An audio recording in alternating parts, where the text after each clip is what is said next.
Selamat malam, Romo, Suster, Ibu, Bapak, sahabat Lopez terkasih. Apa kabar semuanya?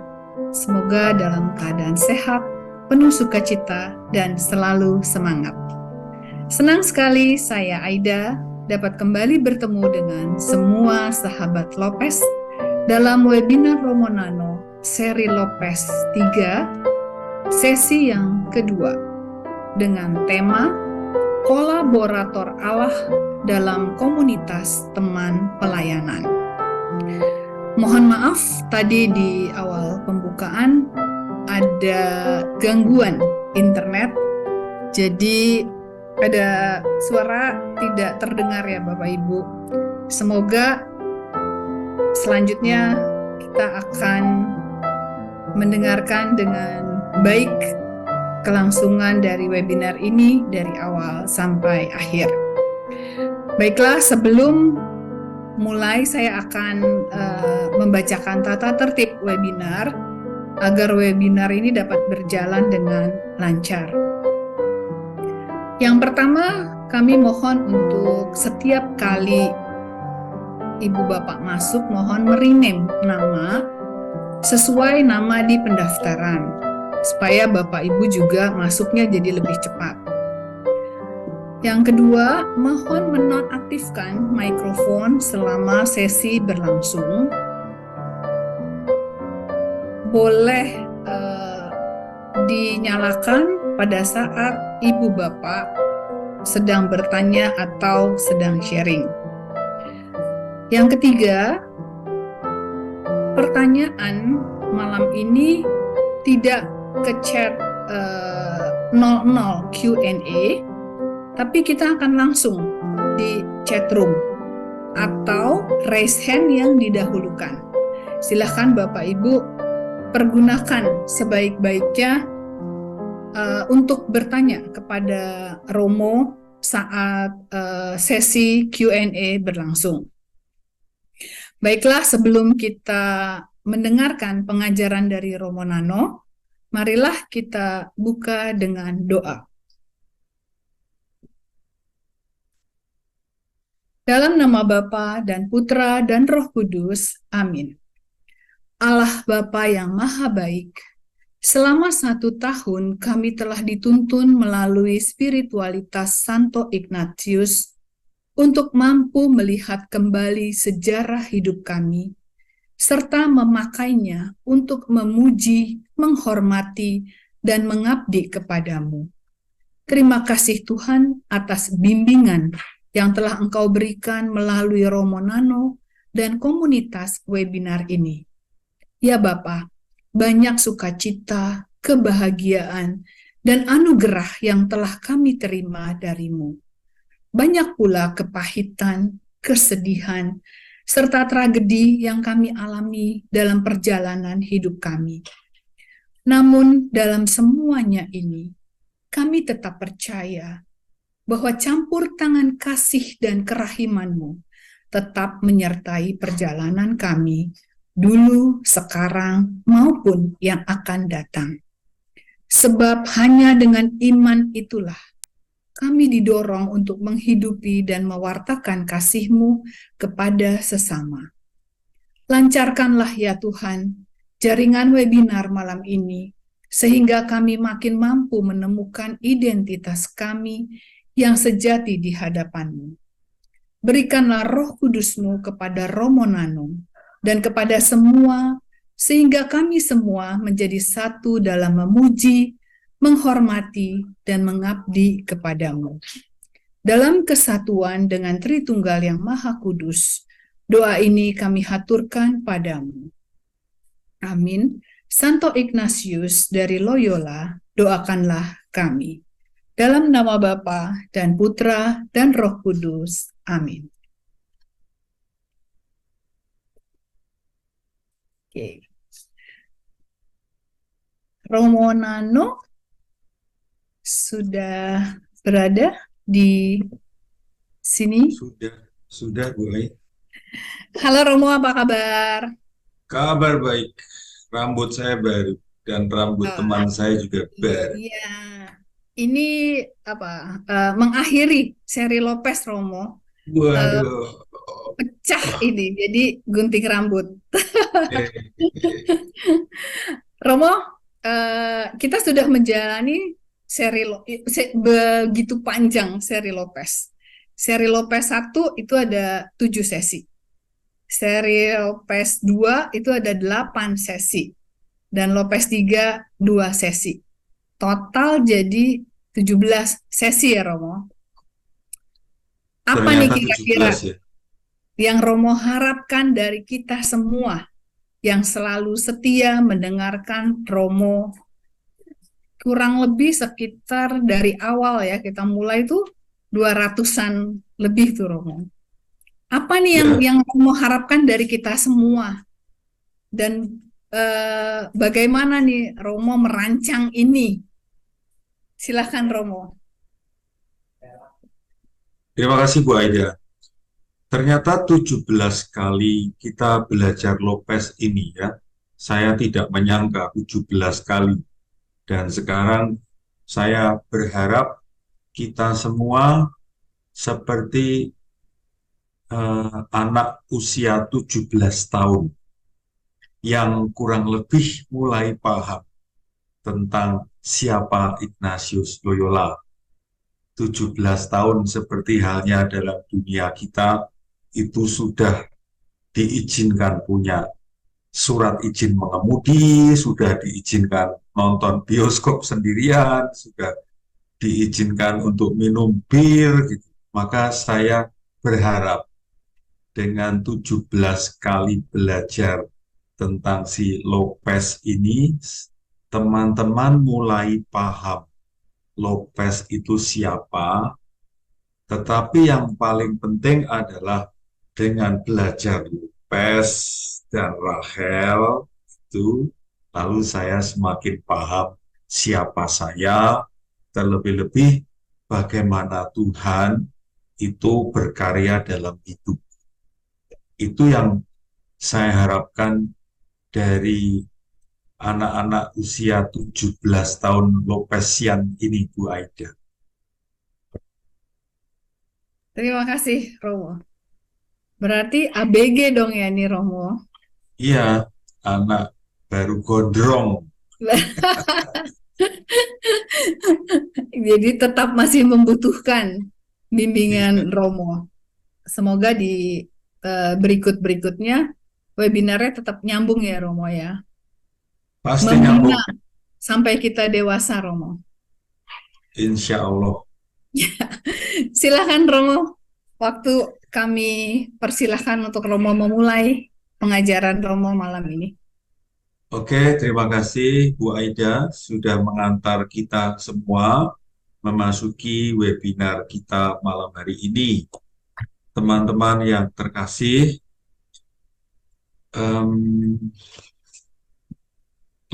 ini webinar Lopez yang terakhir. Maka saya berharap nanti pada waktu ada kesempatan tanya jawab, Anda itu eh, bisa menanyakan apa saja yang terkait dengan Lopez bab 1 sampai bab terakhir, tidak hanya tema pada malam hari ini saja ya. Jadi silahkan Anda nanti boleh bertanya kalau tidak paham beberapa hal. Lalu yang kedua, saya juga akan memberi kesempatan kepada teman-teman untuk mengungkapkan pengalaman berkesan selama mengikuti webinar Lopez sejak awal, entah yang model online maupun yang model kita bertemu secara offline di beberapa kesempatan.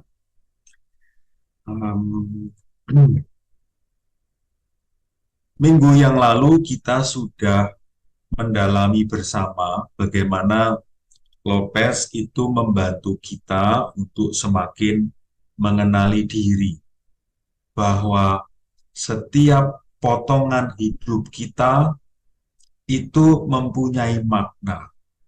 Dan kalau saya, Anda, kita itu terampil memaknai potongan ini, maka potongan itu sungguh sangat berharga.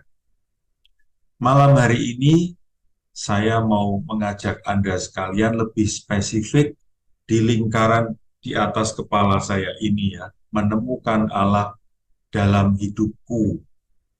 Secara khusus, tanda-tanda intervensi Tuhan dalam hidup kita. Tanda-tanda campur tangan Allah dalam hidup kita. Sebetulnya, sebetulnya setiap potongan hidup kita itu merupakan jejak intervensi Allah. Sebetulnya kita yang masih hidup sampai sekarang ini, masih sehat, dapat rezeki, bisa makan, bisa menikmati banyak hal, ini sebetulnya tanda yang jelas intervensi Tuhan dalam hidup kita. Banyak hal sebetulnya kalau mata kita itu jeli, kita sebetulnya tidak butuh webinar malam hari ini, karena jejak intervensi Tuhan itu ada di mana-mana, kapanpun, dimanapun kita berada. Nah, secara khusus malam hari ini saya mau mengajak Anda sekalian untuk melihat 4 tanda atau jejak intervensi Allah dalam hidup kita, belajar dari yang dialami oleh Lopez. Jadi, dalam buku Panggil Saja Aku Lopez, itu paling tidak saya menemukan 4 tanda, di mana ketika tanda itu muncul, saya sendiri mulai meyakini itu Tuhan yang bekerja. Nah, tanda yang pertama adalah ketika ada tragedi dalam hidup kita. Saya memilih gambar 3 orang kayak superhero ini ya. Sebetulnya kenyataannya adalah sebetulnya kondisi mereka tidak segagah yang kita lihat ini. Ini 2 orang murid Emmaus yang kembali ke kampung halamannya di Emmaus. Mereka sedang menuju ke Emmaus dan di belakang mereka itu kota Yerusalem. 2 orang murid Emmaus itu baru saja mengalami tragedi. Dan tragedinya adalah guru mereka, Yesus orang Nazaret itu mati dengan cara yang tragis. Ditangkap, disiksa, lalu disalib, dan akhirnya meninggal. Itu sebuah tragedi yang pada waktu itu terjadi.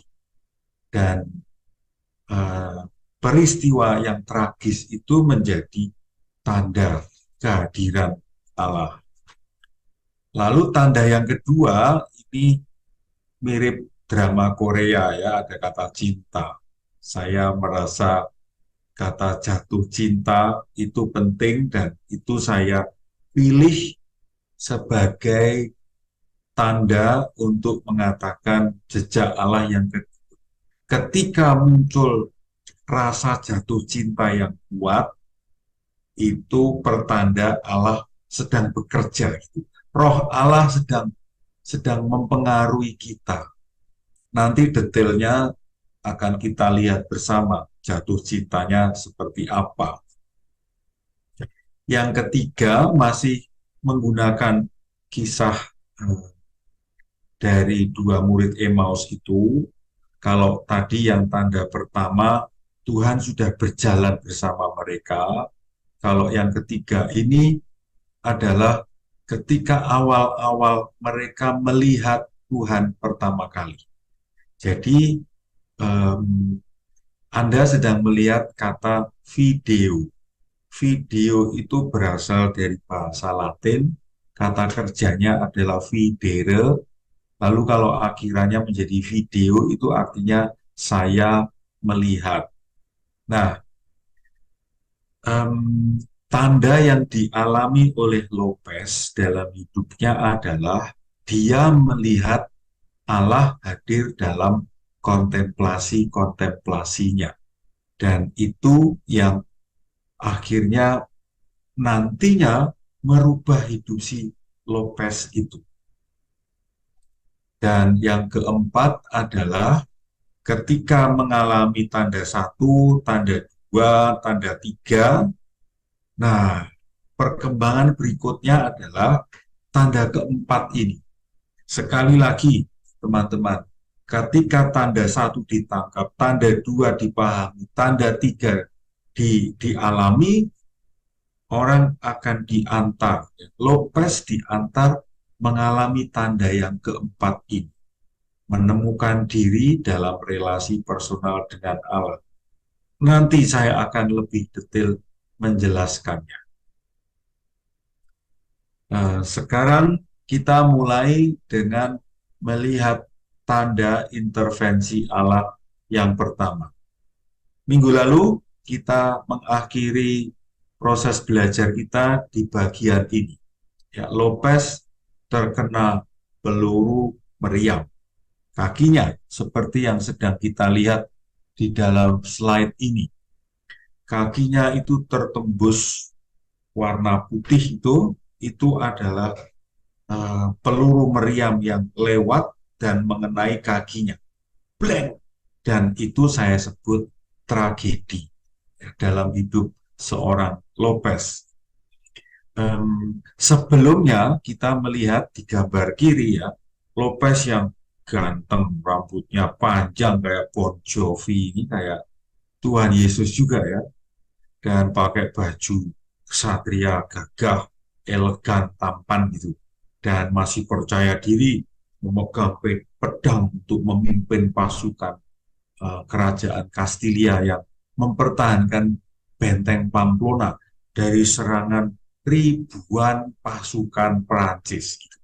Ya, jadi ini Lopez di sebelah kiri sedang posisinya di atas angin, kepercayaan dirinya tinggi yang dibangun oleh pengalaman dia perang di tempat lain menang, perang lagi menumpas pemberontakan menang. Dan sekarang dia sedang menghadapi pasukan Prancis yang dari sisi kekuatan persenjataan, kekuatan pasukannya lebih besar mereka. Dan akhirnya dalam hitungan entah menit, entah jam, gambar sebelah kiri berubah bang menjadi gambar sebelah kanan. Dia terjatuh, kakinya kena peluru, pelurunya sebesar apa kira-kira? Lihat gambar sebelah kiri teman-teman. Ada prajurit yang sedang berlutut, itu dia sedang menyiapkan peluru meriam yang akan ditaruh di meriam-meriam itu.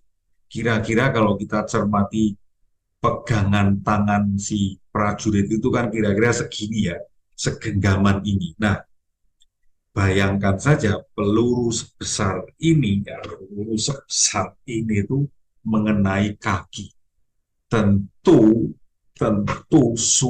sakit sekali, bukan hanya sakit, sakit sekali mengenai kaki Lopez itu.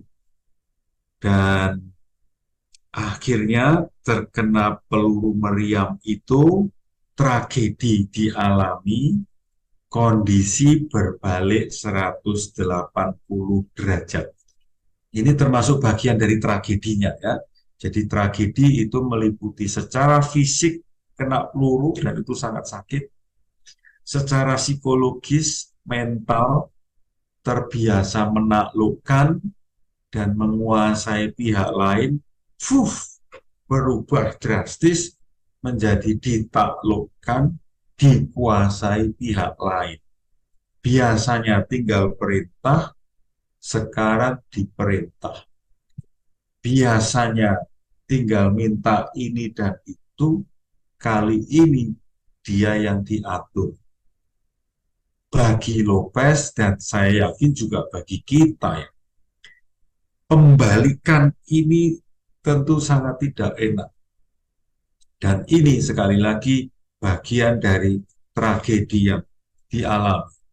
Secara singkat, ringkas, tragedi itu juga mengandung unsur kalah, hancur, gagal. Ya, tiga kata yang insya Allah kita berharap tidak mengalami. Mengalami kekalahan itu menyakitkan. Mengalami kehancuran itu menyayat-nyayat. Mengalami kegagalan itu memalukan. Kita berharap tidak mengalami. Tetapi kalau berdasarkan pengalaman Lopez ini, dia mengalami kekalahan, kehancuran, kegagalan. Dan yang menarik adalah ternyata kalau kekalahan, kehancuran, kegagalan ini bisa diolah sedemikian rupa, justru nanti kita mendapatkan energi positif yang luar biasa. Ini keuntungan kita belajar dari Lopez, yaitu salah satunya bisa mengolah pengalaman yang disebut tragis, pengalaman tragis, karena peristiwanya sendiri merupakan sebuah tragedi, ternyata setelah diolah justru kita menemukan Allah di dalam tragedi. Bagi teman-teman yang pernah mendengar istilah finding God in all things, menemukan Allah dalam segala, saya kira ya salah satunya di sini. Di dalam kekalahan ada Tuhan. Di peristiwa kehancuran ada Tuhan. Di dalam kegagalan ada Tuhan.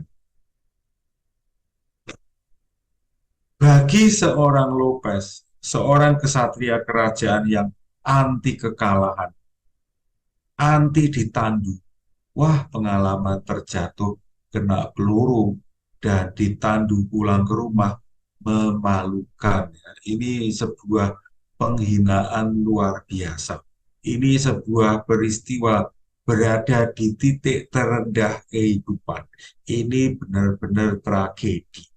Seorang uh, leader peperangan dan akhirnya pulang bukan dengan kegagahan menang perang, tetapi pulang dengan cara ditandu.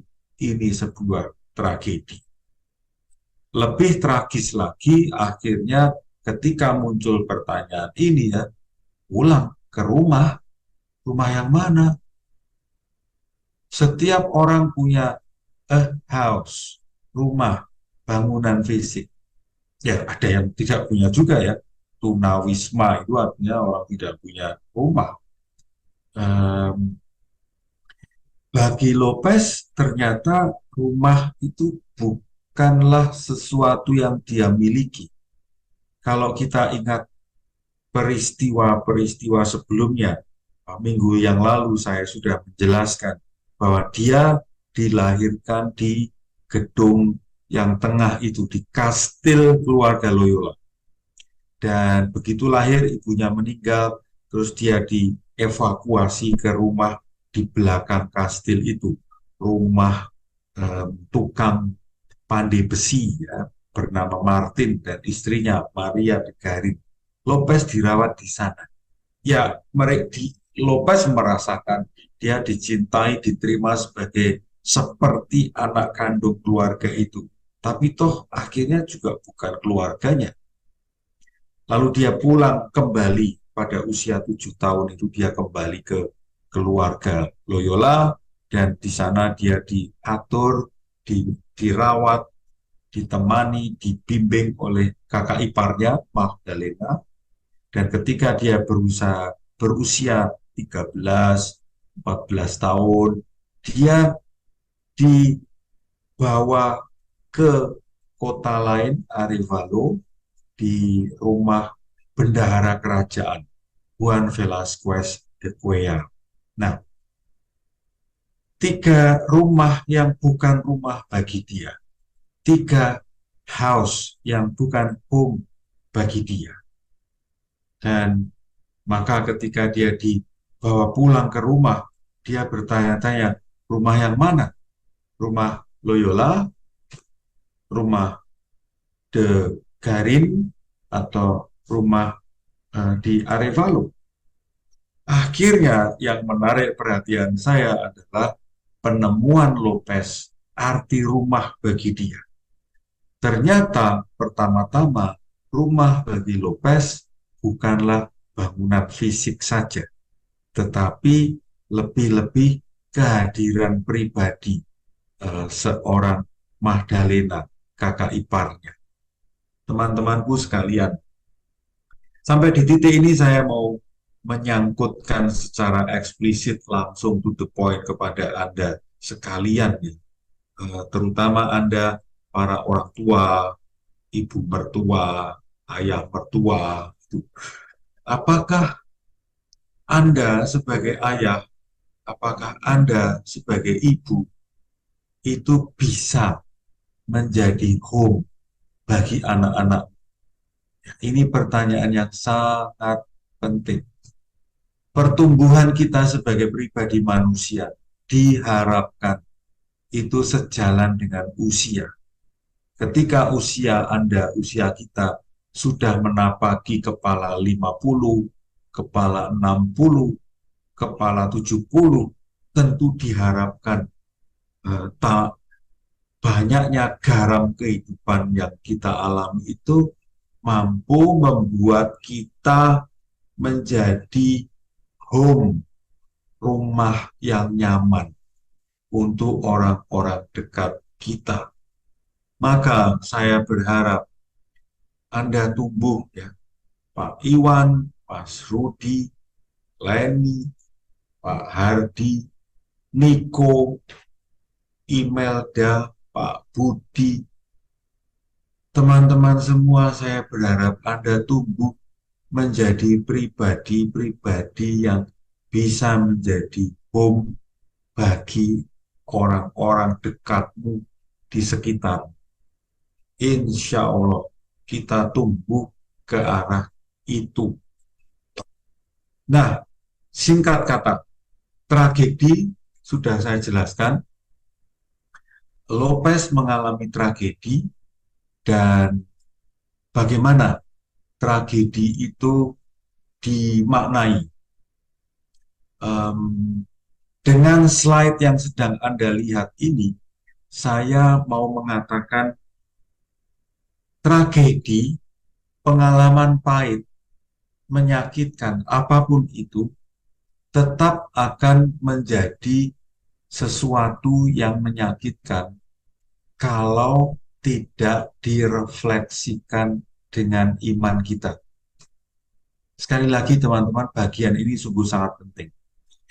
Peristiwa-peristiwa menyakitkan, peristiwa-peristiwa tragis yang pernah kita alami tetap akan menjadi sebuah lembar hitam, ya, sebuah lembar hitam dalam hidup kita.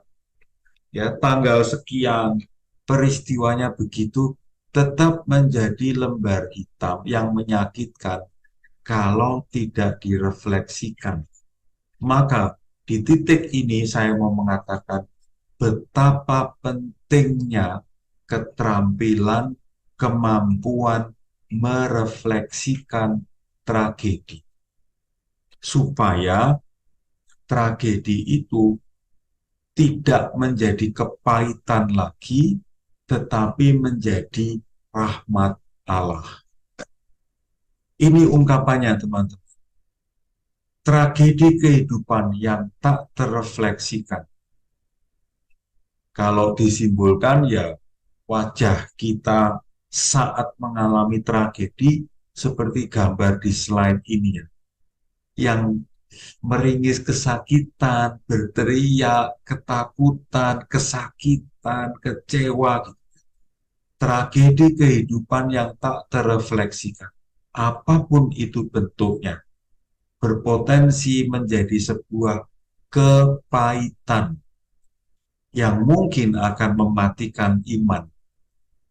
Orang yang banyak mengalami kepahitan, kalau tidak terampil berefleksi, kemungkinan sangat besar dia akan kesulitan untuk beriman, mulai mempertanyakan banyak hal. Apakah agama penting? Apakah iman penting? Apakah Tuhan ada? Apakah berdoa masih perlu? Dan juga menghasilkan kesinisan. Jadi omongan kita itu kalau didengarkan itu sinis, menyakitkan, eh, seperti duri gitu ya. Omongannya tuh nggak enak didengarin gitu. Nyerang sana, nyerang sana, nyerang sana, nyerang sana. Orang ini menempatkan dirinya jadi korban. Aku korban Allah, aku korban gereja, aku korban keluarga, aku ini korban kantor, aku korban perusahaan. Nah, itu yang saya katakan kesinisan. Maka pertanyaan saya untuk Anda sekalian, teman-teman, Anda pernah mendengar teman orang dekat kita yang kalau ngomong tuh sinis? Nah, kalau omongan orang itu sinis, saya menduga ada banyak pengalaman pahit, ada banyak tragedi dalam hidupnya yang belum terrefleksikan, masih seperti duri yang atau bisul gitu ya, seperti bisul yang masih membuat seluruh badan itu tidak nyaman. Lalu yang berikutnya, untuk beberapa orang teman-teman, termasuk untuk orang bernama Ignatius Loyola atau Lopez, dalam buku Panggil Saja Aku Lopez, Ignatius ini jenis orang yang harus mengalami kakinya itu dipatahkan gitu, supaya kesombongannya itu turun, supaya dia itu sadar bahwa ada kekuasaan lain yang jauh lebih besar yang layak disadari. Kalau kita membaca sejarah hidup Ignatius Loyola, itu memang ada orang yang meramalkan nasib hidup Ignatius itu kurang lebih dengan mengatakan begini, oh kamu suatu ketika akan patah kaki, dan sesudah itu kamu baru sadar ada Tuhan berkarya dalam hidup. Ya, jadi Lopez pernah diramal kayak gitu. Karena apa? Ya salah satunya mungkin karena kesombongan dia.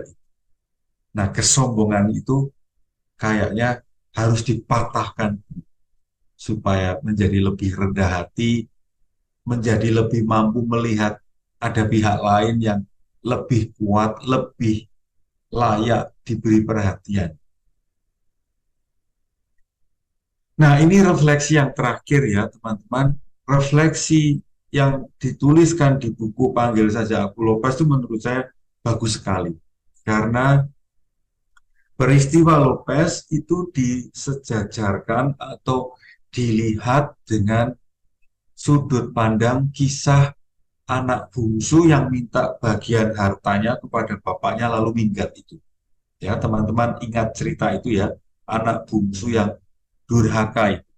Nah, berdasarkan kisah itu, Lopez melihat pengalaman tragis yang dia alami itu. Ketika dia melihat setelah mengalami peristiwa yang tragis itu, dia menyadari, dia melihat Allah itu sedang memandang dia, dan Allah memandang dia dengan sepenuh hatinya.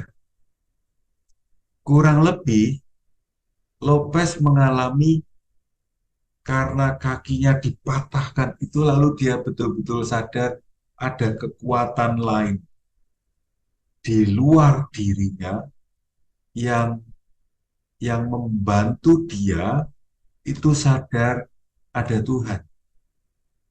Dan Lopez juga sadar seperti anak bungsu yang minggat itu, Lopez menyadari bahwa bukan Tuhan yang pergi meninggalkan dia, tetapi akulah, Lopez lah, anak bungsu itulah yang ya pergi meninggalkan bapaknya. Gambar sebelah kiri, teman-teman, kita berada di sudut pandang si bapak yang baru saja memberikan harta warisan kepada anak bungsunya. Dan anak bungsu itu dengan hartanya pergi. ini kurang ajar, ini durhaka. Wong bapaknya belum mati, harta warisan sudah diminta. Dan ketika diminta pun tidak untuk bisnis, pengembangan diri ya, tapi untuk pergi, meninggalkan bapaknya. Ini kurang ajar, durhaka, kurang ajar sekali. Dan untuk foya-foya, untuk kebutuhan-kebutuhan yang instan, menyenangkan, memuaskan hati. Dan apa yang terjadi? Kita melihat di sebelah kanan, akhirnya seluruh harta yang dia dapatkan itu habis. Hartanya habis, dia ditinggalkan oleh teman-temannya, dan akhirnya dia miskin, dia pulang helpless. Uang tidak punya, pakaian sudah compang-camping, harga diri juga sudah tidak ada lagi karena harga dirinya sebagai anak itu kan sudah dia buang.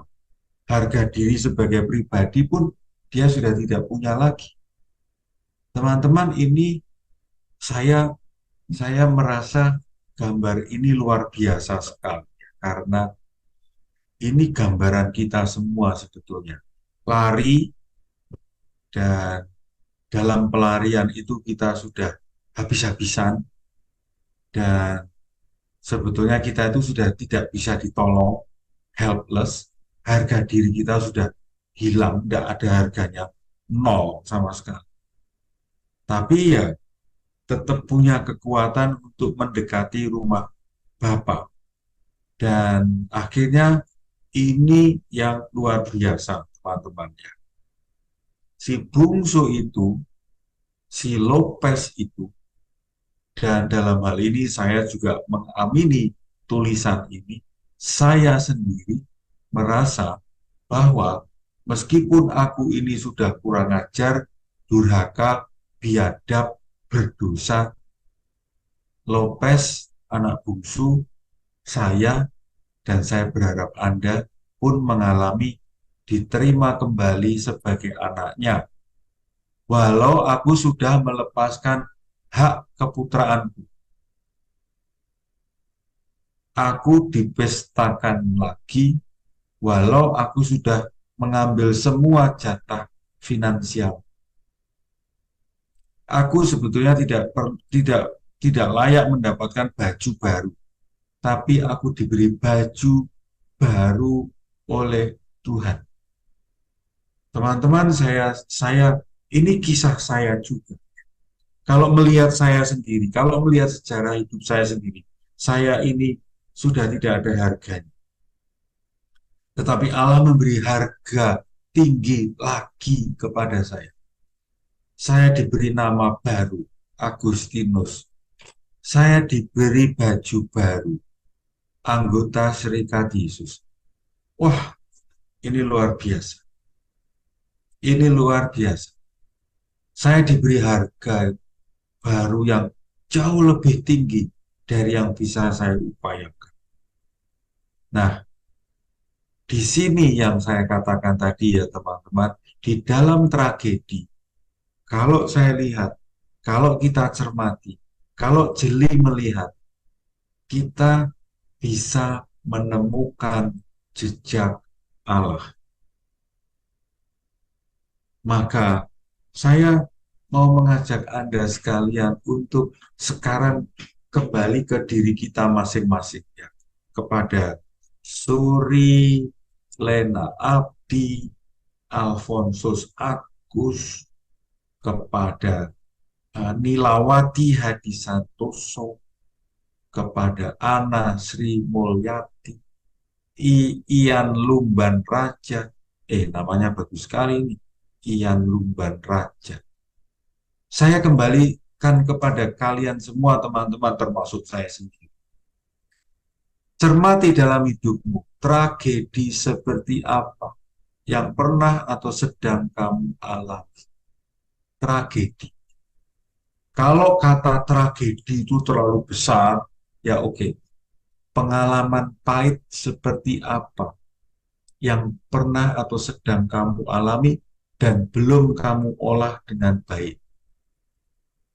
Temukan itu, sadari itu, bongkar-bongkar lagi, Lalu temukan Allah di dalam tragedi itu. Saya mau meyakinkan Anda semua, Allah ada dalam tragedi. Bahkan kalau kita belajar dari peristiwa Paskah, teman-teman, Allah dalam diri Tuhan Yesus Kristus itu malah jadi korban kebiadaban manusia yang mengerikan ambisi kekuasaannya. Tuhan pun dibunuh. Artinya Tuhan jadi korban. Itu tragis. Ya untung saja. Nah, lalu ada kebangkitan. Sehingga kalau kita bertanya, di mana letak Allah dalam peristiwa Yesus disalib itu? Satu, ya Allah menempatkan diri jadi korban. Untuk saya ini keren sekali. Ini agama, ini iman yang keren sekali. Allah mau jadi tumbal untuk keselamatan kita. Dan akhirnya nanti Yesus itu bangkit. Oh, lebih keren lagi. Karena mau mengatakan kematian tidak meniadakan Allah. Justru dengan kebangkitan itu lalu kematian dengan kekuatannya yang luar biasa itu dikalahkan. Maka sebetulnya webinar ini bisa saya selesaikan di sini ya, karena ini poinnya penting sekali. Pengalaman pahit, pengalaman menyakitkan, pengalaman tragis macam apa yang Anda punya. Cermati itu, temukan Allah di dalamnya. Sekali lagi saya mengingatkan teman-teman, ketika kepahitan tak terolah dan tetap berhenti sebagai kepahitan, maka Anda masih terdampak oleh sakitnya peristiwa itu. Dan jangan heran kalau orang lain nanti menilai kita, omonganmu kok sinis banget sih? Ketika ada orang yang menilai kita, omongan kita sinis, ingat yang tadi kita pelajari bersama, kemungkinan kita masih menyimpan kepahitan dalam diri kita yang muncul sinis, agresif, menyerang, menyakiti.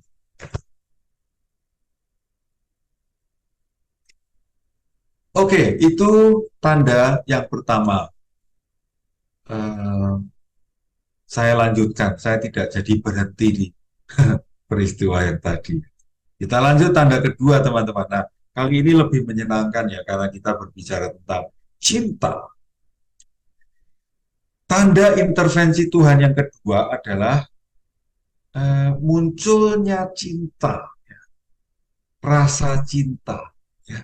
Semua orang, saya yakin, Pak Murdianto, Dewi, Esther, Nini, Rima, Maha, Susana, pasti pernah mengalami cinta, jatuh cinta. Grace pasti juga pernah mengalami cinta. Nah, kita ingat bukan ketika kita itu jatuh cinta, itu kan ada energi, semangat, dorongan dari dalam kita bukan? Ya, untuk melakukan banyak hal yang kalau kita pikir-pikir dengan rasio itu sebetulnya eh, di luar akal sehat, beyond, melampaui akal sehat. Pepatah yang ada di negeri kita kan ketika kita jatuh cinta itu bisa mengatakan gunung pun kudaki, laut ku seberangi untuk ketemu yang saya cintai, itu kan mau mengatakan lihat, cinta itu bisa memberi kekuatan yang besar yang mampu membuat kita itu melakukan hal-hal yang kalau tidak jatuh cinta nggak akan dilakukan. Oke, ini poin penting. Singkat kata, ketika ada cinta yang menggelora, ada cinta, bukan cinta monyet ya, cinta harimau. Kalau monyet tenaganya kecil, ini harimau, tenaganya gede gitu ya. Ketika ada dorongan cinta, ada energi cinta, itu salah satu tanda Tuhan sedang bekerja dalam hidup kita. Cinta apa? cinta ibu yang mau berkorban untuk anaknya, cinta suami untuk istrinya, cinta istri untuk suaminya, cinta anak yang mau melayani orang tuanya yang sudah tua, sakit, itu itu energi Allah ada di situ ya.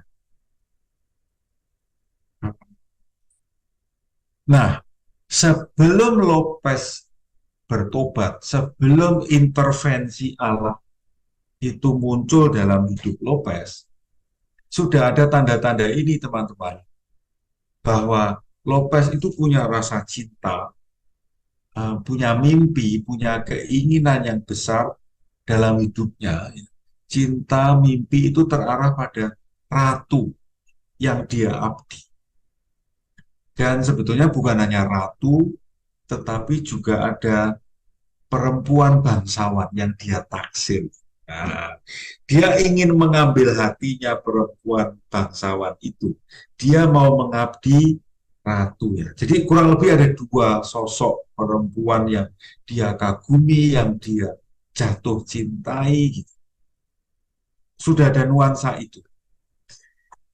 Tentu saja ini dia mengatakan, awal mulanya ya aku punya cinta yang besar, loyalitas yang tinggi, kerinduan yang kuat, gitu. Mau mengabdi ratu kerajaan Kastilia. Lopez juga berharap kalau suatu ketika dia akan mendapatkan cinta dari sang ratu itu, cinta dari bangsawan, perempuan bangsawan itu.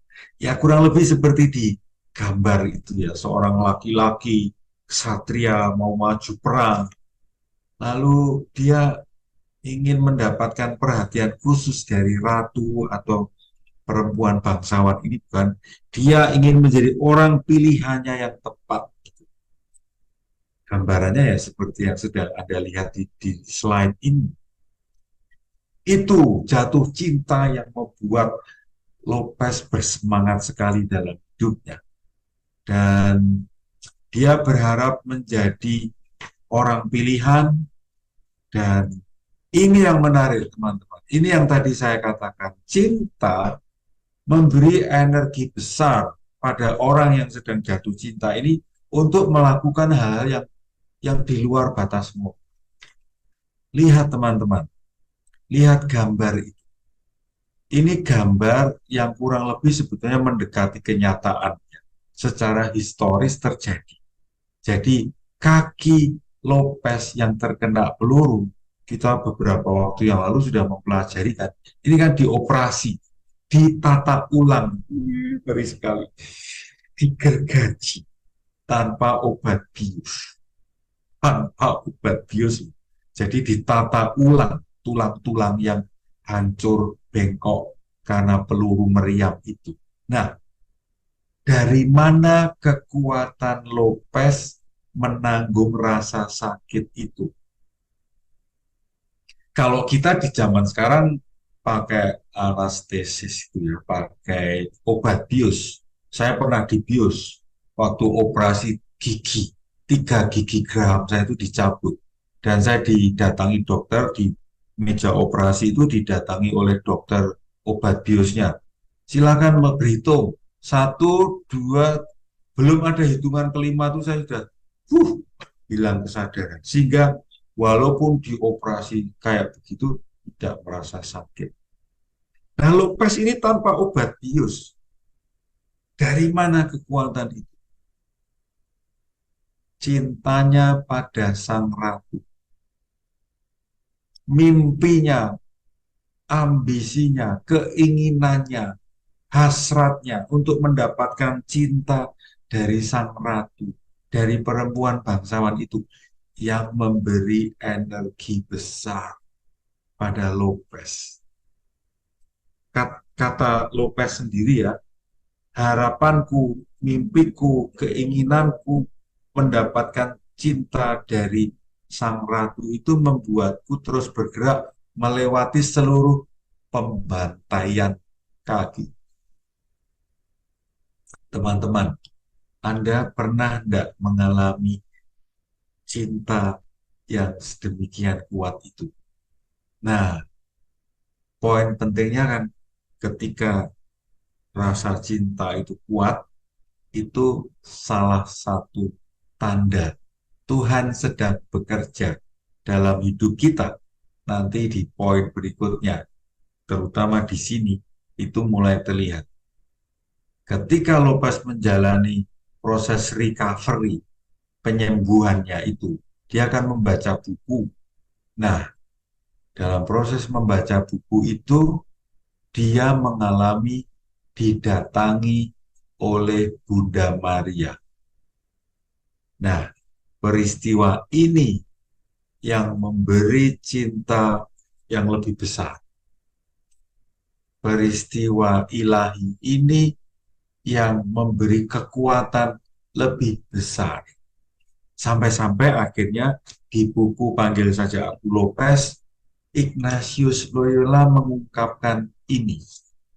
Dia mengalami Maria Bunda Yesus itu sebagai ibunya, dia kan tidak pernah mengalami cinta ibu, ya kan? Dia mengalami Bunda Maria itu seperti kakak ipar yang sangat mencintai dia. Dan Bunda Maria itu seperti ratu. Ratu yang kepada siapa dia ingin total mengabdikan diri. Nah ini teman-teman. Ada cinta yang besar seperti ini. Ada dorongan yang sedemikian kuat. Sehingga dia mengatakan, saya jatuh cinta pada Bunda Maria. Saya jatuh cinta pada Sang Ratu. Ignatius Loyola itu kalau menyebut Bunda Maria selalu ratu kita. Ratu. Saya jatuh cinta pada Sang Ratu Ilahi ini. Dan kali ini lebih nyata rasanya.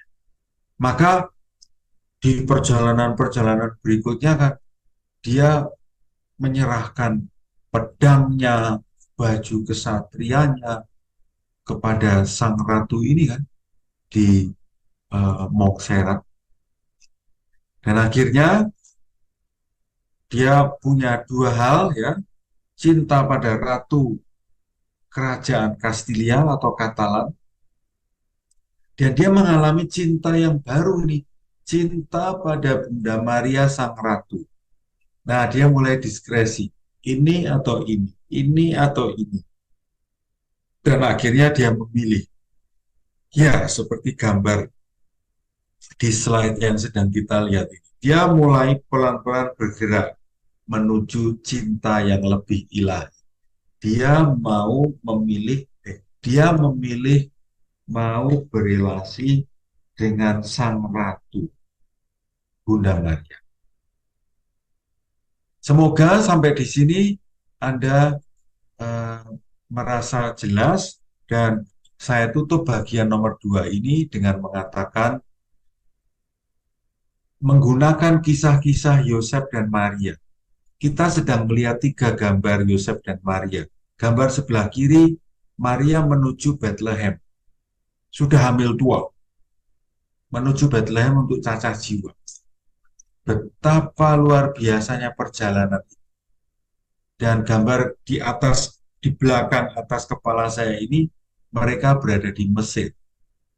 3 gambar itu saya pakai untuk mengatakan, teman-temanku, cinta dari Allah, kalau kita mengalami cinta dari Allah itu membuat kita itu mampu melakukan hal-hal yang nggak masuk akal sehat.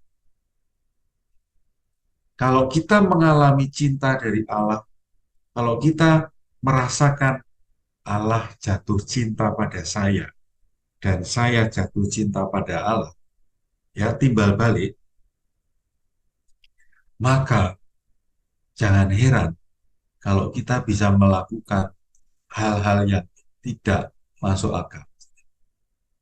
Kalau pakai judul film-film zaman sekarang ya, ketika saya bisa merasakan cinta Allah luar biasa padaku dan saya jatuh cinta pada Allah, saya bisa melakukan hal-hal yang heroik. Bukan karena saya mampu, tapi karena cinta ilahi itu membuat saya jadi heroik. Jelas ya tanda kedua? Kalau nanti tidak jelas, mohon ditanyakan. Sekarang kita masuk di tanda intervensi Tuhan dalam hidup kita, itu tanda yang ketiga. Tanda yang ketiga ini eh, berkaitan dengan kemampuan kita berkontemplasi, berimajinasi. Saudara-saudariku, kita itu diberi kekuatan luar biasa oleh Tuhan ya, untuk berkontemplasi, untuk berimajinasi. Nah, dalam kontemplasi itu, teman-teman, kita bisa melihat, mendengar, merasakan kehadiran Tuhan. Dengan kata lain, Tuhan itu hadir dalam kontemplasi kita, imajinasi kita. Ya, Tuhan hadir lewat salah satunya lewat itu tadi, lewat kontemplasi, lewat imajinasi. Tentu tidak mudah, tidak semudah saya ngomong ini. Tapi kalau kita berlatih kontemplasi, terus berlatih berimajinasi gitu ya, dan ini diprogramkan oleh Ignatius lewat buku latihan rohani itu, kita bisa tuh makin terampil melihat Tuhan dalam kontemplasi kita. Dan kalau kita betul-betul melihat Tuhan dalam kontemplasi, bukan kita yang mengatur, tetapi Tuhan yang mengatur kontemplasi itu terjadi. Nah, itu dialami oleh Ignatius, dialami oleh Lopez. Dia mengatakan ini. Sebelumnya saya harus menceritakan bahwa Lopez kan membaca buku ya, seperti di gambar yang Anda lihat ini. Dia membaca buku Vita Christi. Nah, Vita Christi itu sebenarnya seperti Injil. Dia membaca Injil seperti yang Injil kita miliki sekarang. Nah, cara membacanya itu yang menurut saya istimewa. Cara membaca Ignatius itu sekarang kita bisa pakai istilah kontemplasi. Membaca, lalu dia mengkontemplasikan. Nah, dalam kontemplasinya itu, dia mengatakan Tuhan membantunya dengan mendatangkan pikiran lain yang timbul dari apa yang dia baca. Tuhan hadir dalam kontemplasinya, dan dampaknya adalah ia selalu membayangkan hal-hal yang sulit dan berat. Tetapi bila dibayangkan, ia selalu merasa mudah untuk melaksanakannya. Jadi sampai di gambar ini ada dua istilah penting. Istilah pertama kontemplasi. Dia berkontemplasi, membayangkan Tuhan. Nah, yang kedua ini dampaknya. Dampak kontemplasi yang benar salah satunya adalah orang membayangkan sesuatu yang sulit terasa menjadi lebih mudah. Apa yang dibayangkan oleh Lopez waktu itu? Dia membayangkan mengunjungi Tuhan di tanah suci Yerusalem. Pergi ke Yerusalem waktu itu, dan sebetulnya juga waktu sekarang pun, bukan sesuatu yang gampang. Apalagi zaman Lopez, dia dulu menggunakan proses jalan kaki dari tempat tertentu. Ya, jadi memang ini jauh, berat, sulit. Tapi dia membayangkan itu mudah. Mengapa? Campur tangan yang ilahi, menumbuhkan semangat, rasa cinta. Ini ringkasannya. Imajinasi atau kontemplasi yang benar akan berdampak pada tumbuhnya antusiasme dan pada gilirannya akan mendorong kehendak orang untuk mengimitasi, meniru, mencontoh. Jadi kata kuncinya adalah yang saya buat hurufnya besar-besar itu teman-teman. Dan ini bisa dilatihkan setiap hari. Berimajinasi, efeknya ke afeksi, efek selanjutnya adalah kehendak. Ingin mencontoh, mendorong kita untuk, oke, saya mau melakukan yang saya imajinasikan itu. Dan yang dia imajinasikan adalah dua tokoh besar dalam kehidupan para santo. Dan dua orang itu adalah Santo Dominikus, itu persis di belakang kepala saya ini Dominikus, dan Dominikus bertemu dengan Fransiskus Assisi. Jadi dua tokoh besar ini yang menginspirasi Lopez. Dia berimajinasi, berkontemplasi tentang Dominikus, tentang Fransiskus. Dampaknya dia ingin meniru mereka berdua. Ini yang dia katakan. Dominikus melakukan itu, yaitu mengabdi Yesus. Fransiskus melakukan itu, mengabdi Yesus. Maka aku harus melakukannya juga. Sampai di sini teman-teman, saya mau mengatakan bahwa proses perubahan dari Ignatius lama ke Ignatius baru itu dimulai dari proses melihat, kontemplasi, imajinasi. Visi, video itu artinya melihat. Berimajinasi, berkontemplasi, melihat dulu. Yang saya lihat, yang saya imajinasikan, yang saya kontemplasikan mempengaruhi afeksi, bersemangat, antusias, optimis, lalu berdiskresi, iya atau enggak, lalu eleksi. Oke, imitasio, meniru Fransiskus Assisi, meniru Dominikus, mengikuti Yesus Kristus. Lalu kita belajar bukan dari buku Panggil Saja Aku Lopez, kata valediction, artinya meninggalkan cerita lama. Gambarnya mengatakan hal itu. Dia meninggalkan kerajaan, dia meninggalkan kisah lama Benteng Pamplona, dan dia menuju ke Montserrat, ya, gunung itu Montserrat. Jadi bergerak dari kerajaan ke gunung, dari baju kesatria naik kuda dengan bendera kerajaan, lalu menuju ke sudut kiri bawah, teman-teman. Lihat itu, sudut kiri bawah itu ada pakaian compang-camping, ada tongkat peziarah, ada tempat minum. Lihat, teman-teman, lihat itu. Nah, ini gambar tentang proses perubahan. Dan perubahan ini radikal, eksistensial. Perubahan dari seorang kesatria, dari kerajaan, menuju ke gunung, menjadi peziarah. Baju kesatria menjadi baju peziarah.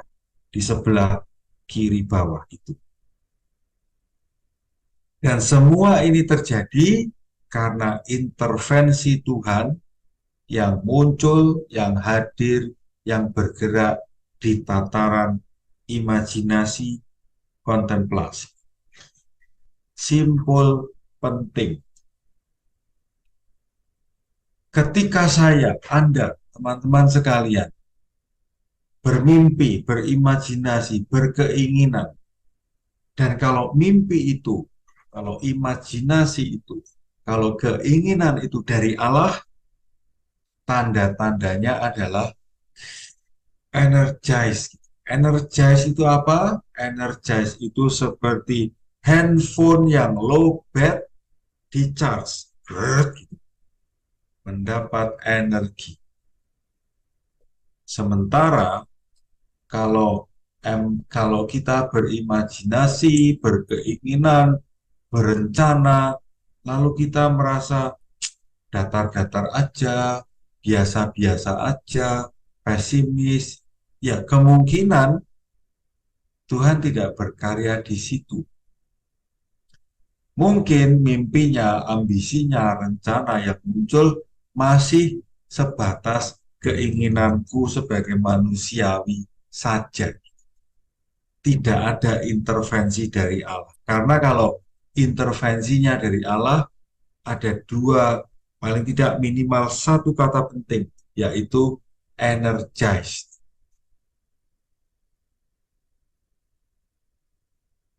Oke, itu tanda ketiga. Semoga paham. Kalau tidak paham, nanti ditanyakan.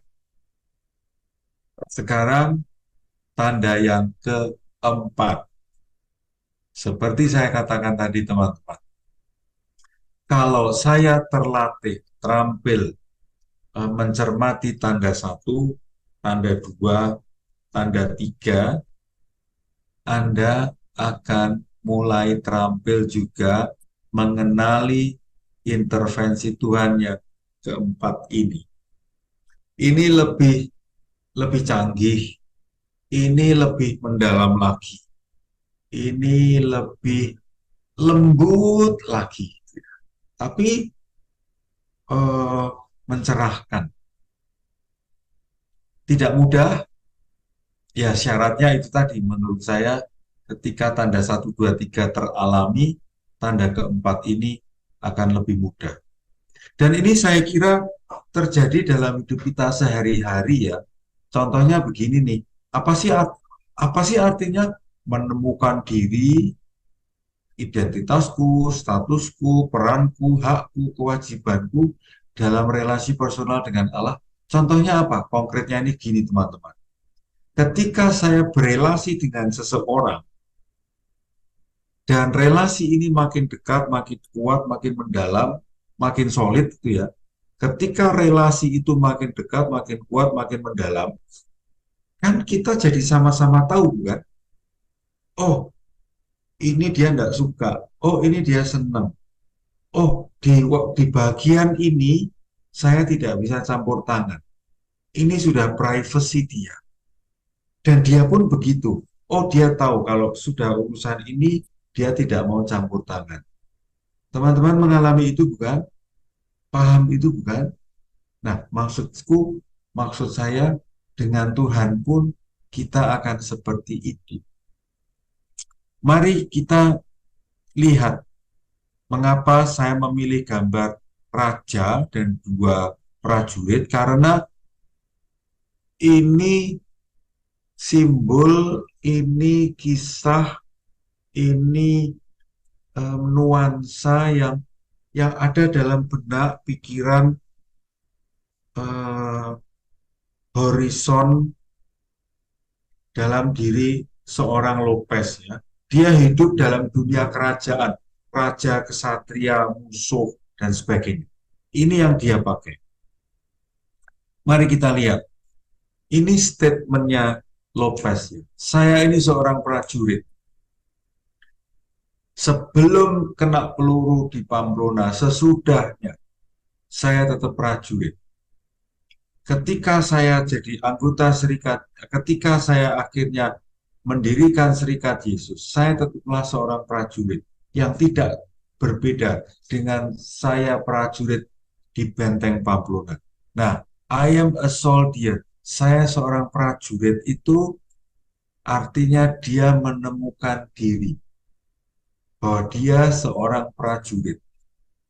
Dan Tuhan, kalau dia seorang prajurit, maka Tuhan adalah raja yang dia abdi. Kalau seorang guru mungkin akan mengatakan, ya bagaimanapun juga saya ini murid dan Tuhan guru saya. Kurang lebih seperti itu, semoga teman-teman tidak kesulitan memahami. Lopez mengatakan, saya itu terbiasa melihat musuh yang mengancam. Dan saya juga terbiasa membela kerajaan Spanyol. Lopez terbiasa hidup dalam dunia peperangan antara Kastilia, Spanyol dengan musuh-musuhnya. Dia terbiasa dan dia tahu dia posisinya di mana, siapa yang dia abdi dan siapa yang dia lawan. Dia tahu itu. Dan malam hari itu dalam permenungannya dia melihat perang yang lebih besar. Bukan lagi perang antara kerajaan ini melawan ini, antara Ukraina melawan Rusia, bukan lagi Israel Palestina, tapi sudah lebih dari itu. Peperangan antara kuasa jahat, kuasa baik. Peperangan antara kekuatan yang ilahi dengan kekuatan setan, roh jahat. Dua kekuatan ini teman-teman, kekuatan Allah dan kekuatan roh jahat ini memperebutkan jiwa-jiwa manusia. Kita termasuk ada di dalam peperangan itu.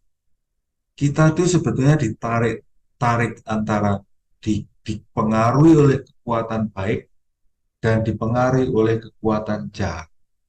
Dan ini peperangan setiap hari yang tidak terlihat tetapi nyata.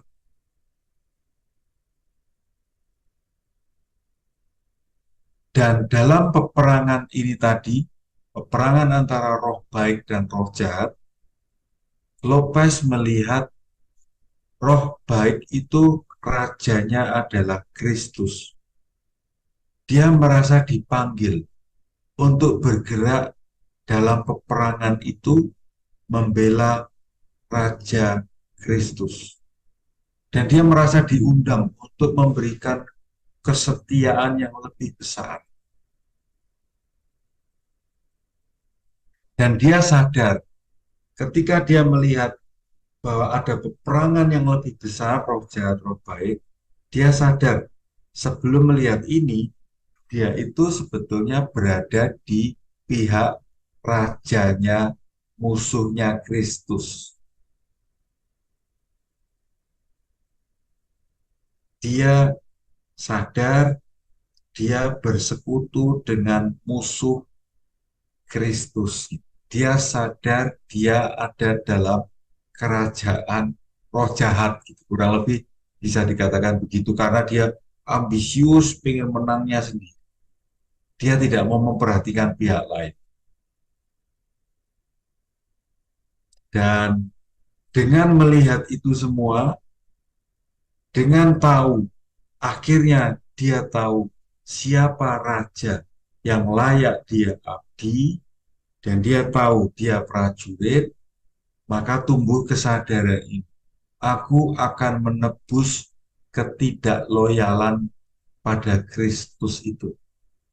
Teman-teman, ini kesadarannya makin tinggi ya. Saya sadar ini tidak mudah dibayangkan, tapi ini yang terjadi dalam diri Lopez. Semoga teman-teman tidak kesulitan memahaminya. Nah, karena mengalami itu, maka dia berdiskresi lagi dan akhirnya memilih. Ya, saya memilih untuk mengabdi raja yang lebih besar, yaitu Kristus. Ini poin penting yang menarik hati saya.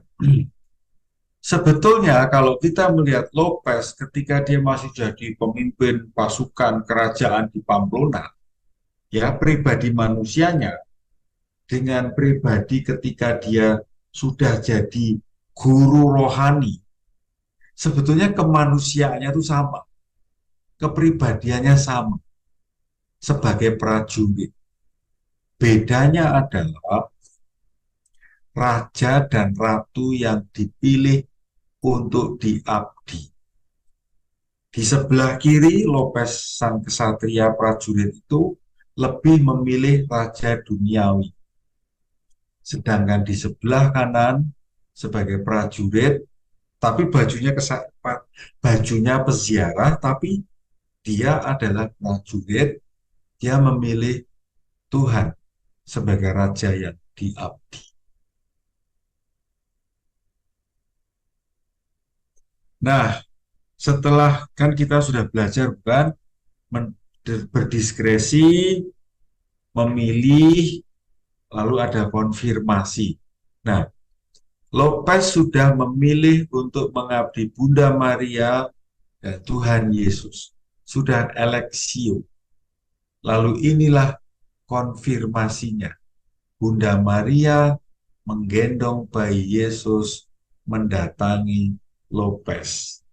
Itu konfirmasi bahwa dia memilih sesuatu yang baru dan sesudah itu dia bertindak meninggalkan keluarganya, kariernya, mimpi lamanya menuju Yerusalem mendekati Tuhan Yesus. Dan singkat kata, nanti kalau kita ikuti terus perjalanan hidup Lopez, akhirnya dia akan sering mengalami intervensi Allah. Dia melihat ya video, dia melihat Allah bertindak, dia berdiskresi, memilih, lalu mengalami konfirmasi. Teman-teman, 5 lingkaran itu adalah kata-kata kunci untuk menamai peristiwa-peristiwa hidup kita. Akhirnya saya sampai pada kesimpulan ini. Kita akan berbicara tentang bagaimana berkolaborasi dengan Allah. Dan salah satu cara berkolaborasi dengan Allah adalah menemukan tanda-tanda intervensi Tuhan.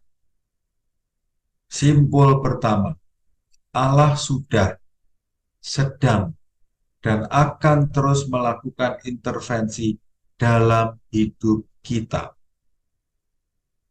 Tinggal kita terampil atau tidak melihat, mengalami, merasakan, mendengar intervensi Allah.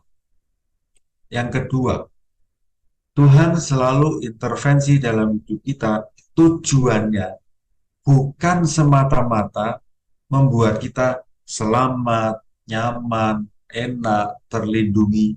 Bukan hanya itu.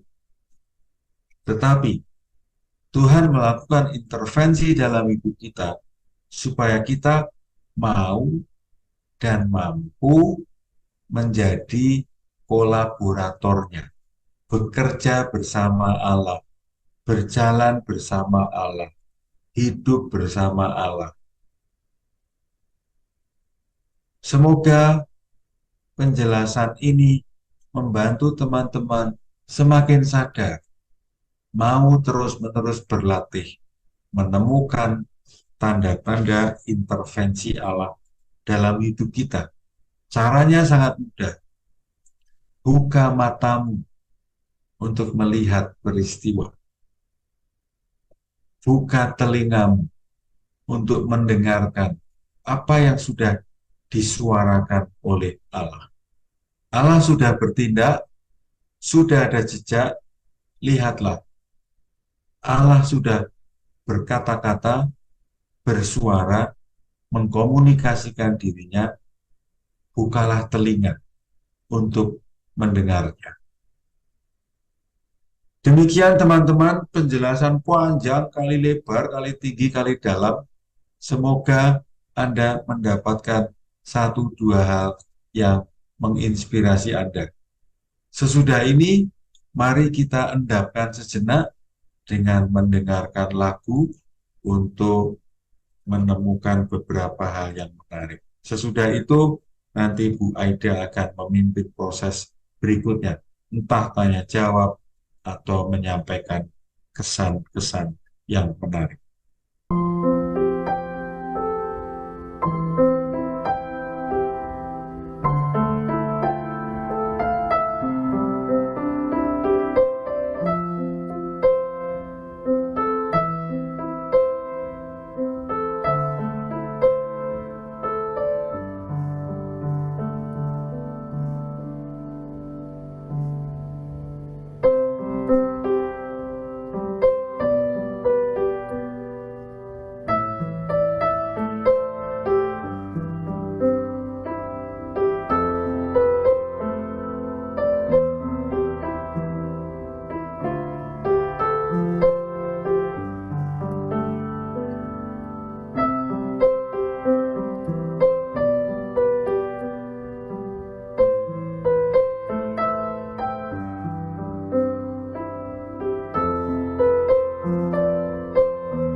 Terima kasih Romo Nano sudah menutup dongeng Lopez dengan sangat indah, tertampar juga Romo dengan kata-kata Romo yang terakhir itu membuat kita mau dan mampu menjadi kolaboratornya.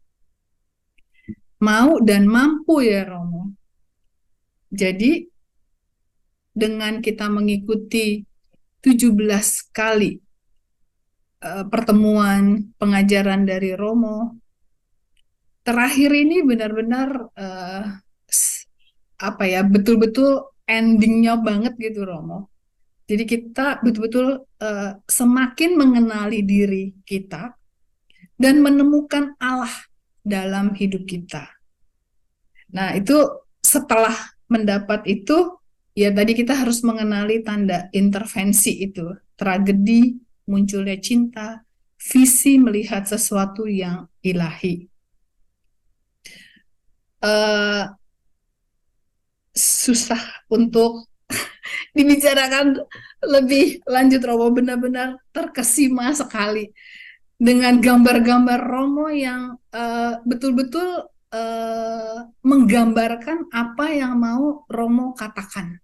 Itu kita dari awal sampai akhir benar-benar sampai terpesona sekali dan masuk meresap dan semoga dengan penjabaran Romo dengan 17 kali itu, apa yang Romo jelaskan tentang Lopez itu betul-betul merasuk di dalam hati kita.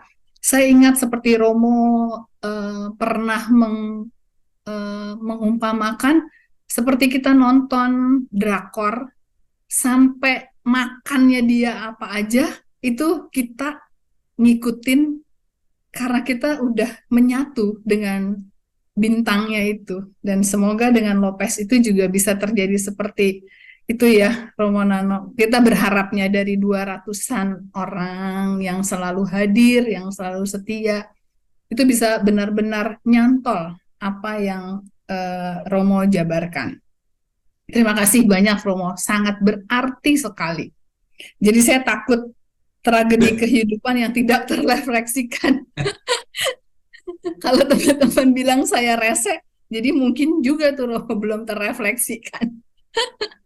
Syukurlah ada satu orang bertobat malam hari ini. Banyak sebetulnya Romo, kita tunggu di chat room. Silahkan Bapak Ibu kalau merasa ada beban yang lepas gitu ya dengan cerita kisah Romo ini, boleh ditulis apapun. Jadi Romo dan kita tahu apa yang selama ini Romo ngemeng-ngemeng, ya kan? Romo dongeng, itu benar-benar tuh meresap di kita, bukan hanya lewat tiap Selasa 2-3 jam saja. Dan menurut saya yang paling penting juga adalah kita mengerjakan apa yang Romo tulis sebagai bahan refleksi. Itu sangat mendukung sekali untuk kita bisa lebih mengikuti apa yang diminta, yaitu menjadi kolaboratornya, ya, kolaborator Tuhan, rekan kerja Tuhan. Bukan untuk mencari keselamatan atau penikmat saja ya Romo. Silakan Bapak Ibu, kalau yang mau kasih reaction kepada Romo, boleh memberikan ucapan terima kasih nih Romo, saya berikan reaction.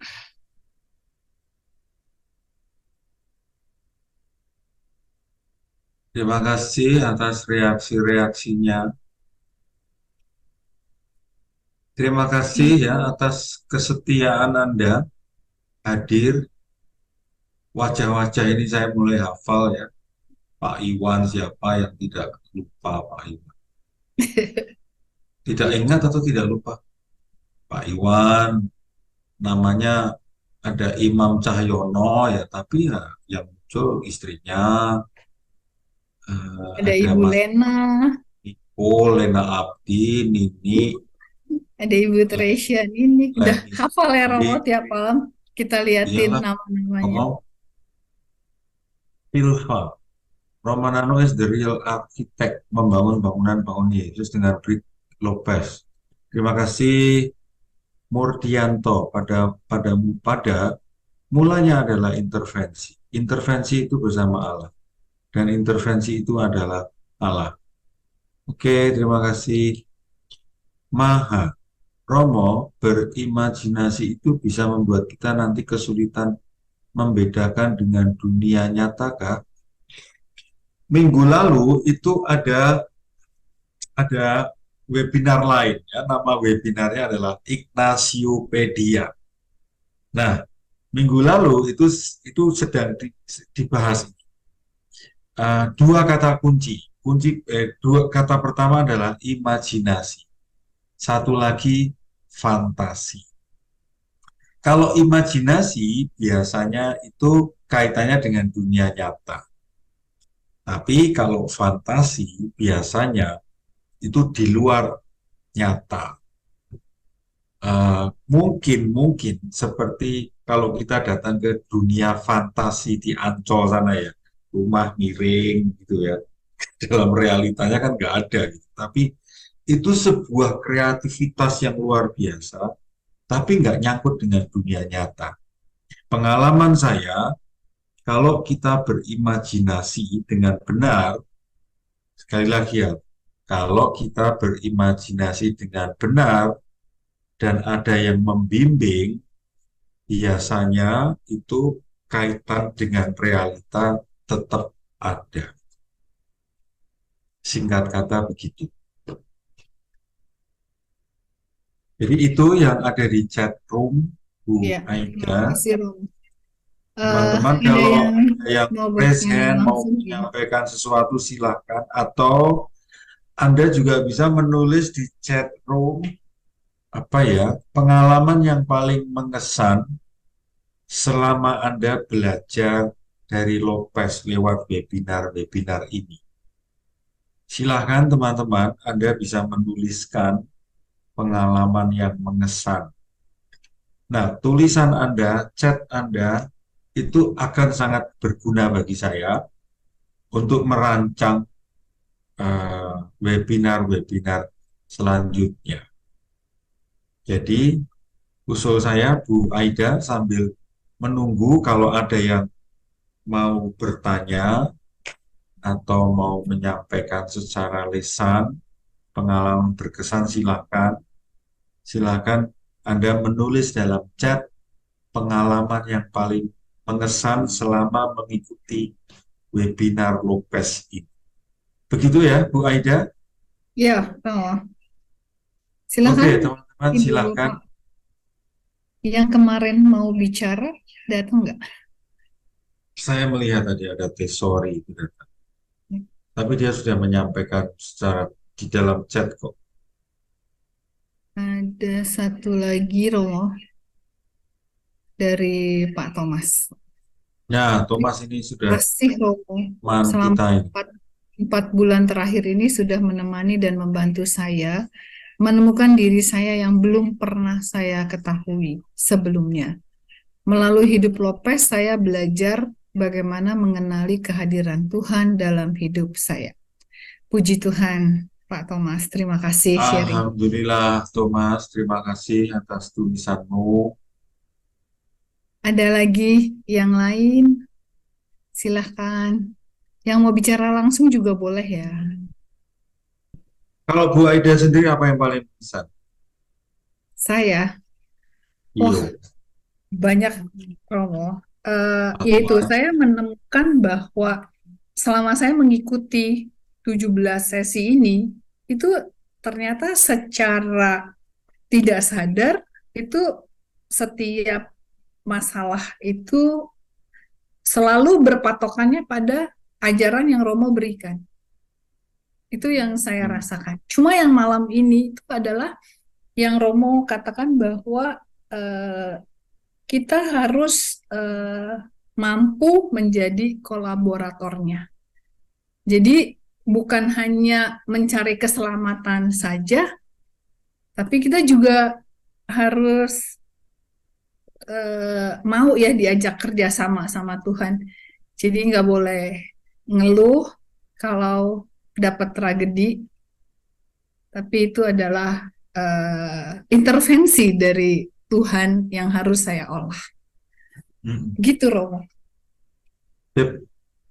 Kalau saya, Bu Ai, yang mengesan dari saya selama belajar bersama ini, yang pertama ada tiga nih, ada tiga. Yang pertama, ternyata kisah Lopez Ignatius Loyola itu lebih menarik ketika diungkap oleh seorang perempuan, Margaret Silve, gitu ya.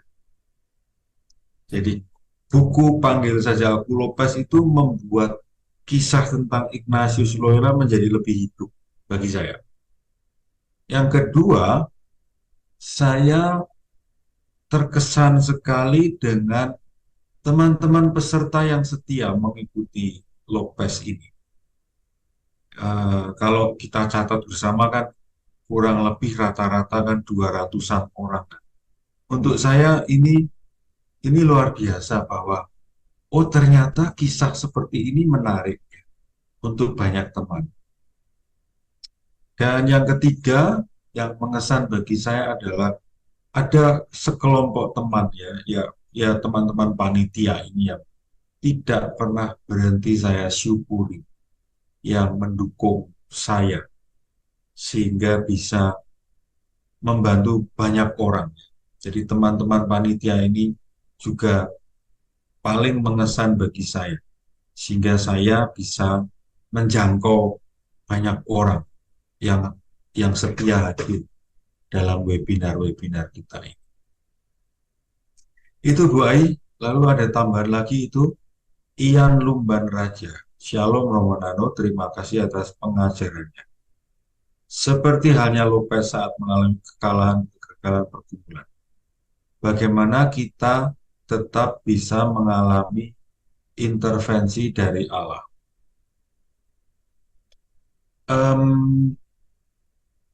Ian, seperti saya katakan tadi ya, saya sendiri terus-menerus menjaga kesadaran bahwa ketika saya masih bisa bernafas, ketika saya masih bisa berpikir, ketika kondisi badan saya masih sehat, jantung, paru-paru, liver, semua proses alamiah biologis saya normal, untuk saya itu tanda jelas Allah intervensi. Karena kalau Allah intervensi lalu mengambil jiwa saya, selesai sudah uh, kisah hidup seorang nano ini bukan. Maka ketika saya sehat, ketika saya bisa omong dengan jelas seperti ini, ketika Anda masih bisa mendengar suara saya, melihat wajah saya, ini bagi saya sudah tanda jelas. Dua, dalam hidup sehari-hari ya, kalau saya melihat bunga yang bagus, pohon mangga yang bergelantungan di luar jendela saya sana itu ada banyak mangga, lalu ada banyak orang berbuat baik pada saya, memberi saya ini, memberi saya itu, menyapa ini, menyapa itu. Kebaikan-kebaikan yang bukan hasil kerja saya, bagi saya itu adalah tanda jelas intervensi dari Allah. Maka itu saya jaga setiap hari, saya jaga setiap saat. Menikmati, melihat, menyadari hal-hal positif yang terjadi setiap hari, yang bukan hasil kerja saya. Itu adalah cara saya, cara kita menjaga kesadaran bahwa Allah intervensi setiap hari. Itu ya, Ian Lumban Raja, semoga menjawab pertanyaan. Pak Hardi, menemukan Tuhan dalam segala adalah jargon Ignatius yang sangat mengesan dan berharga bagi saya dalam menghadapi hidup. Terima kasih. Bu Ai, silakan membaca dari Stefani. Terima kasih, Romo. Cara penyampaian Romo dan pengulangan-pengulangan yang Romo buat sangat membantu saya. Saat ini, keluarga saya sedang mengalami cobaan yang berat, dan webinar-webinar Romo sangat membantu saya untuk tetap kuat. Dan komunitas ini banyak berbagi dan menginspirasi saya untuk terus bertahan. Semoga saya akhirnya bisa menemukan Tuhan dalam kesulitan keluarga kami ini. Saya juga bersyukur Romo mengingatkan pentingnya Bapak Ibu pembimbing rohani, sehingga saya akhirnya mencari dan mendapatkannya. Syukur, Terima kasih alhamdulillah. Ibu Stefani. Ya, Ya, semoga Stefani dan keluarga terus bertahan, konsisten, berjalan, walau saat ini sedang mengalami cobaan berat. Kita akan terus hadir, Stefani dan teman-teman sekalian. Nanti Bu Aida akan mengumumkan sesudah ini ada webinar-webinar apa lagi. Jadi iya. ini akhir dari Lopez, tapi nanti akan ada webinar yang lain. Bu Aida yang akan mengumumkan. Oke, dari Pak Edi Tiono, webinar ini merupakan salah satu contoh intervensi Allah dalam hidupku. Amin. Alhamdulillah. Ya. Dari Ibu Silva, yang berkesan dari perjalanan berteman bersama Lopez sebagai sahabat, kita bisa menyatukan consciousness dan unconsciousness, menembus keutuhan diri. Seram, menyenangkan. Oke. Ini suster, Bu. Tadi saya Dari sempat Sister, melihat fotonya, Sister Silva. Adel Bunda Simon. Suster Adel Bunda Simon bisa menulis berasal saat ini tinggal di mana, Suster, kalau masih stay di ruangan ini? Silakan, Bu Ai. Suster Adel Gonda. Terima kasih banyak untuk berbagi selama webinar ini. Lopez menggali kedalaman diri dan iman saya. Membantu saya juga belajar bahwa pengalaman terluka adalah pintu rahmat Allah untuk mendekatkan diri saya kepada Tuhan. Malam ini saya dipanggil untuk menjadi kolaborator Tuhan melalui tragedi hidup saya. Terima kasih banyak Romo Nano dan panitia. Terima kasih Suster. Semoga malam ini juga banyak sekali yang tergerak untuk menjadi kolaboratornya. Pak Iwan, Romo Nano dipakai Tuhan melalui Lopez. Iya, benar Salam sekali. Lopez, Pak Iwan. Aku tahu aja loh. Benar sekali. 17 Romo ngemeng-ngemeng. Iya, 17 coba sesi kali. tanpa kita bosen.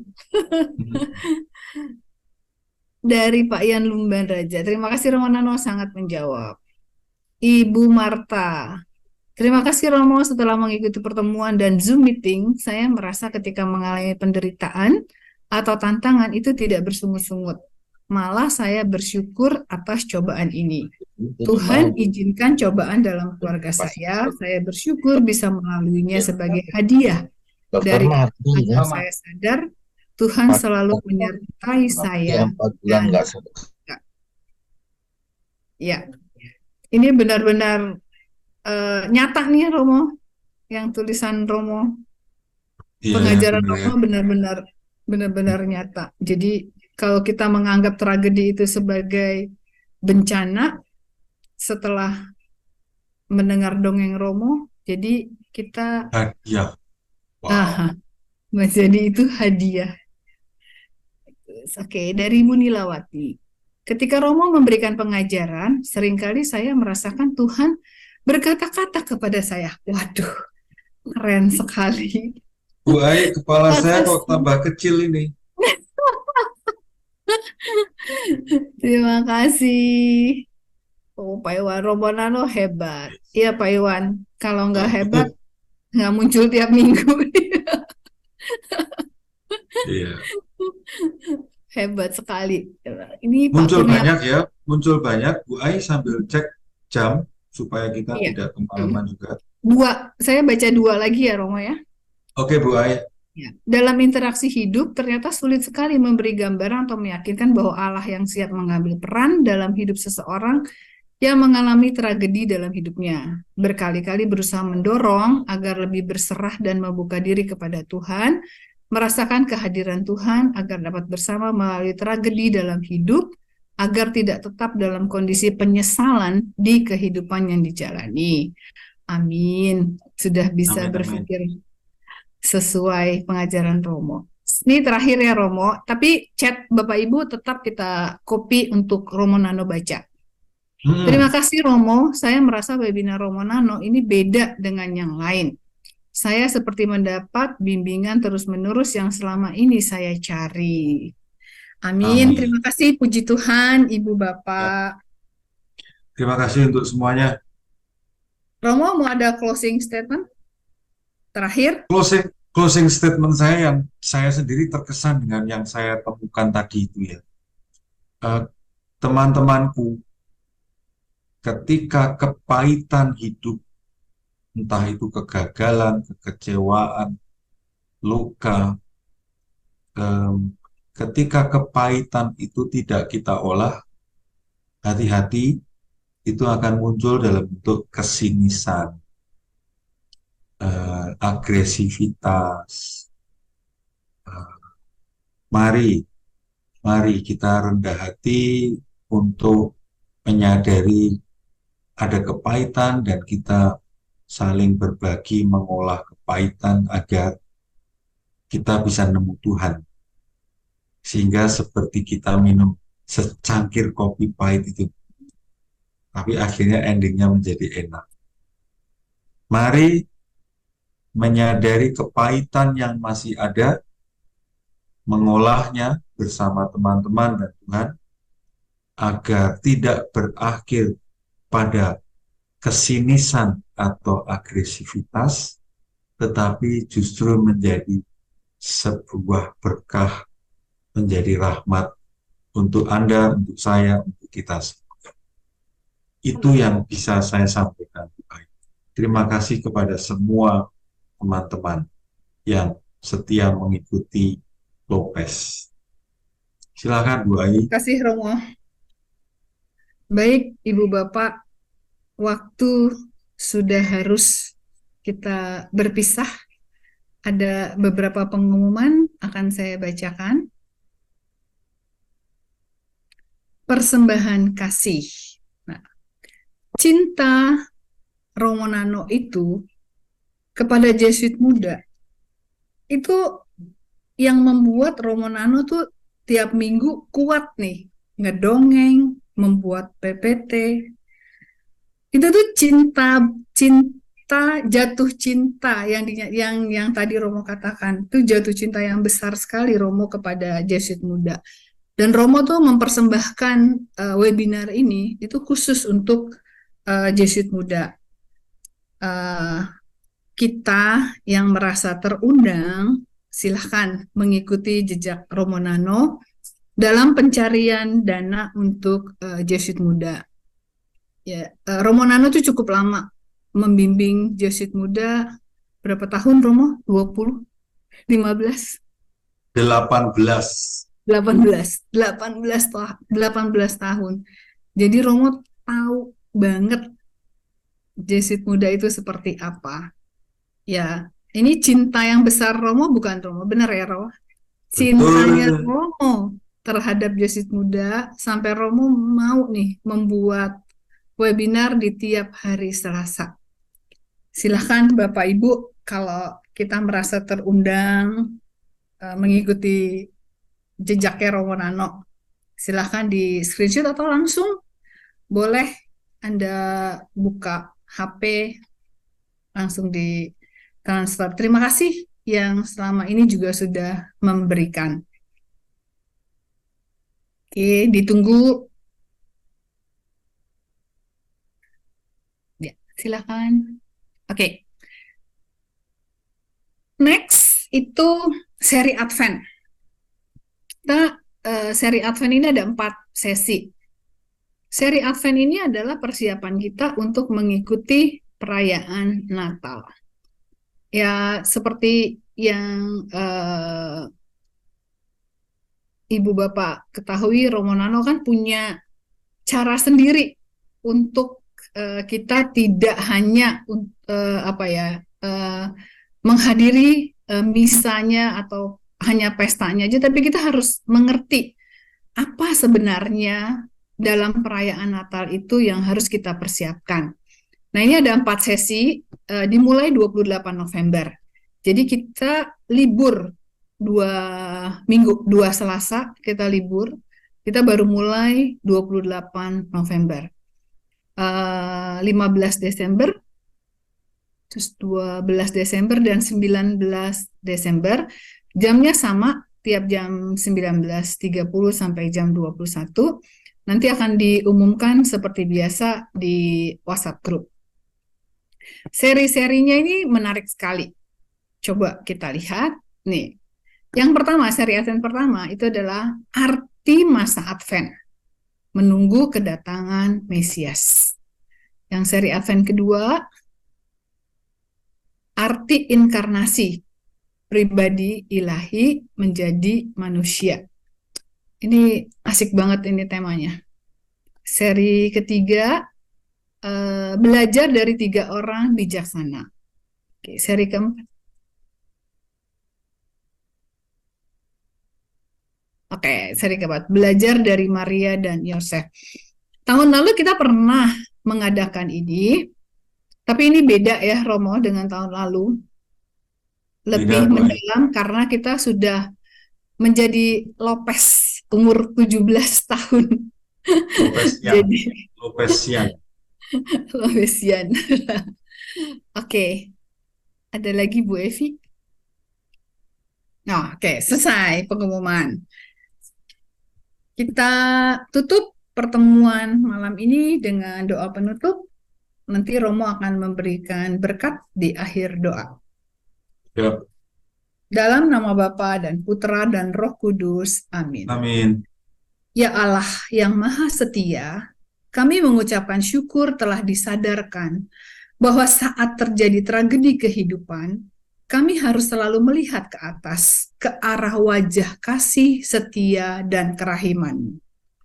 Ampunilah kami ya Tuhan, karena dalam situasi terpuruk itu, kami lebih sering berhenti pada kepahitan tersebut.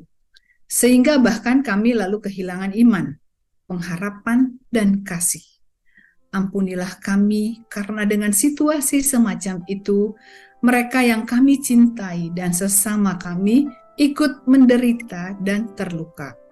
Bimbinglah kami agar dalam semua keadaan, kami tetap mampu melihat ke atas kepadamu. Sehingga muncul antusiasme untuk bertindak sesuai dengan visi panggilan kami masing-masing.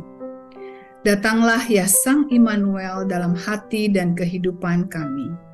Pakailah identitas kami yang sudah Kau bentuk untuk mengabdi dalam cinta kepadamu dan kepada sesama. Kini kami akan undur diri untuk beristirahat. Berkati dan lindungilah Romo Nano beserta komunitasnya, dan juga keluarga kami masing-masing. Terpujilah Engkau ya Allah, Tritunggal yang Maha Kudus, untuk selama-lamanya. Amin. Santo Ignatius dari Loyola, doakanlah kami. Saudara-saudariku yang terkasih, kita sekalian dan keluarga kita semua senantiasa dibimbing, diberkati, dilindungi oleh Allah yang Maha Kuasa, dalam nama Bapa dan Putra dan Roh Kudus. Amin. Terima kasih semua. Terima kasih. Kita ketemu lagi 2 minggu lagi. Terima kasih, Nano. Terima kasih, Romo. Terima kasih, Romo. Terima kasih, Romo. Terima kasih, Romo. Terima kasih, Romo. Terima kasih, Romo. Selamat malam semuanya. Pamit ya Romo Nano, pamit. Pak Iwan, sehat Pak Iwan. Para panitia, terima kasih.